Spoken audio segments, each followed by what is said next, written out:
السلام علیکم جی. محمد شہزاد بٹ, نائب صدر نیشنل پریس کلب کراچی.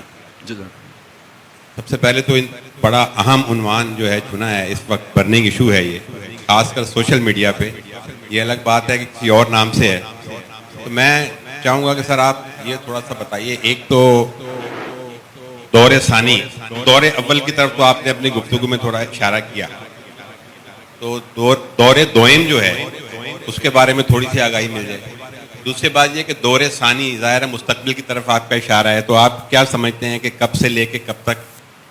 پھر ایک اور سوال جو ذہن میں ہے, کب سے لے کے کب تک کو کلیئر کر دیں, یعنی کب سے لے کے کب تک ہوگا یا کب سے کب تک آ جائے گا؟ جی, کب تک, کب شروع ہوگا آپ کے نزدیک دور ثانی؟ آپ ابھی شروع ہوتا دیکھتے ہیں جو بھی صورتحال, اسی تناظر میں بات کر رہا ہوں میں.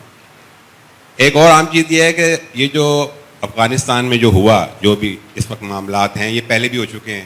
پہلے بھی ہماری امیدیں ہوئیں اور ہم نے بڑے نعرے لگائے, اس کے بعد پھر نتیجہ بھی اس کا ہمارے سامنے آیا.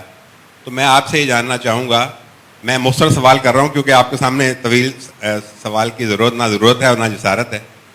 آپ کس طرح تفریق کرتے ہیں, ڈفرینشیٹ کس طرح کریں گے اس کے بارے میں ہم بڑے مثبت ہیں, کیوں؟ آخر ہمیں کیا چیز نظر آتی ہے کہ ہم اس کے درمیان تفریق کریں؟ بہت شکریہ.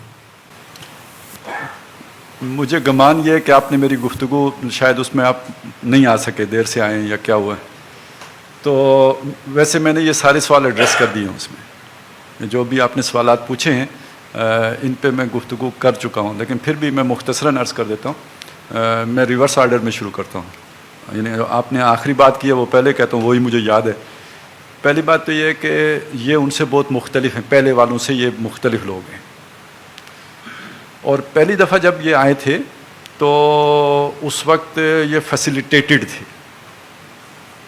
پاکستان نے بھی مدد کی تھی اور امریکہ کی بھی مدد شامل تھی. لوگ نہیں مانتے لیکن یہ بات تھی.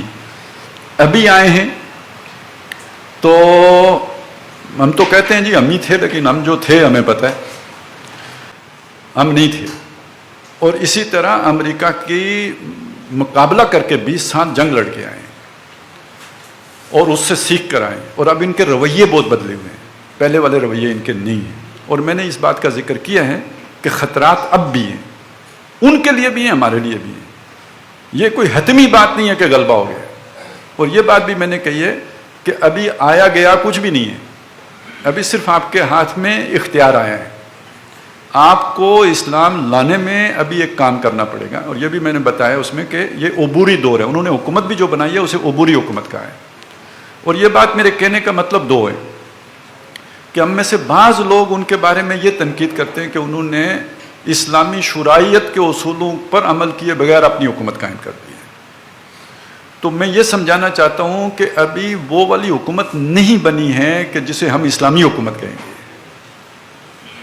یہ ایک عبوری دور ہے جو انہوں نے ٹیک اوور کیا ہے. کوئی تو ایک خلا پیدا ہوا, کوئی تو آئے گا اس کی جگہ پہ.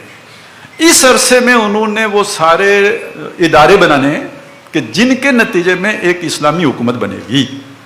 تو یہ ایک ٹرانزیکشن پیریڈ ہے کہ جس سے وہ گزر رہے ہیں. ابھی ہم اسے کوئی پرفیکٹ اسلامک اسٹیٹ نہیں کہہ سکتے. تو یہ باتیں تو میں اچھا, یہ تو آخری سوال کے حوالے سے. درمیان میں جو آپ کا تھا وہ کیا تھا؟ ہاں, دور دوئم سے مراد یہ ہے کہ جسے ہم نشت ثانیہ کہتے ہیں, یعنی ایک نشت اول اسلام کی ہوئی تھی حضور صلی اللہ علیہ وسلم کے دور میں.